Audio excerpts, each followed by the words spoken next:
हराम कमाई के जो बहुत से तरीक़े हैं और राइज रहे हैं, उनमें से एक तरीक़ा गैम्बलिंग और जुआ भी है।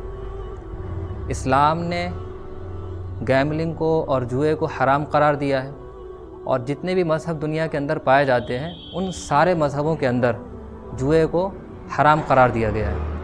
और ख़ुद जो इंसानी अक़ल है वह जुए को बुरा समझती है। जुआ खेलने वालों को बुरा समझा जाता है। हत्ता कि अगर किसी शख्स के बारे में मालूम हो जाए कि फ़लाँ शख्स जुआ खेलता है तो लोग उसको अपनी बेटी देने के लिए आमादा नहीं होते हैं। जिन जगहों पर जुआ खेला जाता है उन जगहों को बुरा शुमार किया जाता है। शरीफ लोग उन इलाक़ों से और उन जगहों से गुज़रना वो पसंद नहीं करते हैं। यानी जुआ इतनी ख़राब चीज़ है, क्योंकि ये भी एक हराम अर्निंग का एक तरीक़ा है। तो कुरान पाक में और हदीस के अंदर इसको हराम करार दिया है। आप ये देखें कि आज जो है हमारी जो गुफ्तगू है वो एक तो इंट्रोडक्शन रहेगा कि जुआ क्या है, यानी जुए की डेफिनेशन क्या है, जुआ कहते किसे हैं। दूसरा ये है कि जाहिलिया पीरियड के अंदर हुज़ूर सल्लल्लाहु अलैहि वसल्लम से पहले का जो ज़माना है, तो उस ज़माने के अंदर कौन सी जुए की शक्लें राइज थी। कुरान पाक में जुए को हराम करार दिया गया है। हदीस के अंदर अल्लाह के रसूल सल्लल्लाहु अलैहि वसल्लम ने सख्त वईदें सुनाई हैं। और इस ज़माने के अंदर जुए की नई नई शक्लें क्या वजूद में आईं। यानी अभी हमारे ज़माने से थोड़ा पहले आप देखें कौन कौन सी शक्लें थीं। मिसाल के तौर पर इंडोर और आउटडोर गेम्स पर लोग पैसे लगाते थे, चाहे वो आपका कबूतरबाजी हो, पतंगबाजी हो, कैरम हो, लूडो हो और क्रिकेट हो। मुर्गे लड़ाते थे लोग, उसमें पैसे लगाते थे। तो ये सारी शक्लें जो है जुए की राइज थी। लेकिन अब दौर जो है वो डिजिटल हो गया है, चीज़ें जो है डिजिटलाइज हो गई हैं, तो नई नई जुए की शक्लें भी वजूद में आ गई। जैसे मिसाल के तौर पर जो जितने भी ऑनलाइन बैटिंग ऐप्स हैं या ऑनलाइन गेमिंग जिन पर पैसे लगाए जा रहे हैं, वो न्यू फॉर्म्स के अंदर आएंगी। इसी तरीके से आपका 3 पत्ती है, रमी सर्कल है, कलर प्रेडिक्शंस के ऐप हैं। इसी तरीके से आपके ड्रीम 11 हो गया आपका, और माई सर्किल 11 हो गया।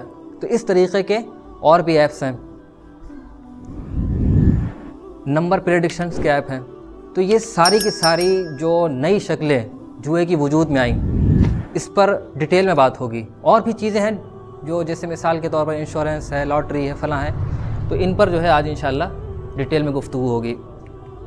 और उसके बाद ये कि जुए के नुकसानात क्या हैं, यानी एक इंसान के लिए क्या नुकसान है, मेंटल और साइकोलॉजिकली क्या उसके डिसएडवांटेज हैं, और समाज के लिए उसके क्या नुकसानात हैं, उस पर गुफ्तगू होगी। और जुए की नफ्सियात क्या होती हैं या गैम्बलर्स की नफ्सियात क्या होती हैं, उस पर गुफ्तगू होगी। और इस पर गुफ्तगू होगी कि इस सिलसिले में जो आम तौर पर सवाल पूछे जाते हैं वो रहेगा।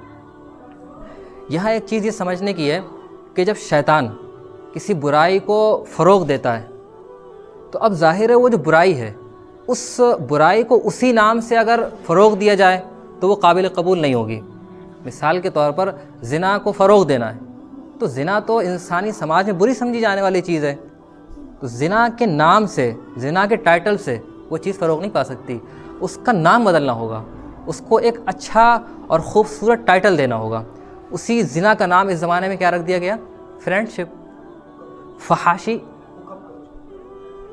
फहाशी और उरियानी को फ़रोग़ देना है, तो इस नाम से उसको फ़रोग़ नहीं दिया जा सकता। उसका नाम रख दिया गया फैशन। लोग धड़ल्ले से झूठ बोल रहे हैं और नाम क्या देते हैं उसको, कॉन्फिडेंस। तो अच्छे अच्छे और खूबसूरत नाम दिए जा रहे हैं चीज़ों को जो बहुत बुरी हैं, और उसका हो क्या रहा, उससे उन बुराइयों की बुराई वो लोगों के जहनों से निकल जा रही हैं। यानी जो डिजिटल गैम्बलिंग की सूरतें हैं उसमें हुआ यही है कि जो बड़े बड़े एक्टर हैं और एक्ट्रेस हैं, क्रिकेट प्लेयर हैं और बड़े बड़े नाम हैं, वो आकर जो है उसके फ़ज़ाइल बयान कर रहे हैं। वो आके उसकी जो है एडवर्टाइज़ कर रहे हैं। तो अब ज़ाहिर आदमी हमारे यहाँ तो एक्टर्स को और इस तरह के लोगों की पूजा करता है, और इस तरह के लोग आकर उसका एडवर्टाइज़ कर रहे हैं, तो फिर क्या होगा? फिर यही होगा कि लोग जो है उसका शिकार होंगे। अब जैसे मिसाल के तौर पर गुटखा है, पान मसाला है, तो बड़े बड़े हीरो और बड़े बड़े लोग आकर गुटखे का, पान मसाले का एडवर्टाइज़ कर रहे हैं आकर। यानी उन्होंने ख़ुद कभी ज़िंदगी में गुटखा ना खाया हो, कभी ज़िंदगी में वो अपने औलाद के लिए गवारा ना करें कि गुटखा खा लें, लेकिन वो पूरी दुनिया को जो है वो गुटखा खिलाने के लिए टोपी पहना रहे हैं। तो एक ही मसला है। तो शैतान ने भी यही किया है, और कुरान में अल्लाह ताला ने इस बात को बताया है कि शैतान लोगों के बुरे कामों को खूबसूरत बनाकर पेश करता है। वो कैसे? अल्लाह ताला फरमाते हैं वज़य्यना लहुमुश शैतानु अमालहुम। यहाँ पिछली उम्मतों का जिक्र चल रहा है, और अल्लाह ताला बयान फरमाते हैं कि जो पिछली उम्मत के लोग जो कमीनगियाँ कर रहे थे और जो खबासतें कर रहे थे, जो हरकतें कर रहे थे, शैतान ने उन सारी चीज़ों को उनके लिए बहुत खूबसूरत बनाकर पेश कर दिया था, तो वो किए जा रहे थे। तो इसी तरीके से हमारे ज़माने के अंदर गैमलिंग को, जुए को शैतान ने नाम क्या दिया है? आप देखें, शैतान ने नाम दिया है गेम ऑफ स्किल, कि ये गेम है जो स्किल की बेस पर खेला जाएगा, ये गेम है जो दिमाग से खेला जाएगा। हालांकि जुए में दिमाग का क्या मतलब है भाई? जुए में सारा का सारा बेस जो है वो लक है, वो सारी की सारी बुनियाद किस्मत पर है, लेकिन शैतान ने उसको नाम दिया है गेम ऑफ स्किल्स। और रसूलुल्लाह सल्लल्लाहु अलैहि वसल्लम ने एक प्रेडिक्शन की थी, यानी एक पेशीन गोई की थी कि एक ज़माना आएगा, उस ज़माने में लयशरबन्न नासुम मिन उम्मती अल खम्र युसम्मूनहा बिगैरि इस्मिहा, कि एक ज़माना आएगा लोग शराबें पिएंगे और शराब का नाम कुछ और रखेंगे। और इस ज़माने में ये चीज़ हम देख रहे हैं कि लोग जो है बुरे काम कर रहे हैं और नाम उसका चेंज कर दे रहे हैं। लेकिन हकीकत ये है कि अगर शराब का नाम शरबत रख दिया जाए, रखेल का नाम वाइफ रख दिया जाए, सुअर का नाम बकरी रख दिया जाए, तो उसकी हकीकत चेंज नहीं हो जाती है। अब आप कारोबार में देखें कि जो इंटरेस्ट है उसका नाम क्या रख दिया जा रहा है? प्रॉफिट। उसका नाम इन्वेस्टमेंट रखा जा रहा है। यानी अगर बहुत सी ऐसी सूरतें हैं इन्वेस्टमेंट की कि अगर आप उनका जायज़ा लेंगे तो वो हकीकत में इन्वेस्टमेंट नहीं है, वो हकीकत में इंटरेस्ट है, लेकिन नाम क्या दे दिया गया है? उसको इन्वेस्टमेंट दे दिया गया है, और उससे मिलने वाला जो प्रॉफिट दे दिया गया है, हालांकि हकीकत में वो इंटरेस्ट है। तो अल्लाह के रसूल सल्लल्लाहु अलैहि वसल्लम ने फरमाया था कि लोग ऐसा करेंगे, आगे शराब पिएंगे और नाम उसका कुछ और रखेंगे। तो जुआ लोग खेल रहे हैं और नाम उसका रख दिया है गेम ऑफ स्किल्स।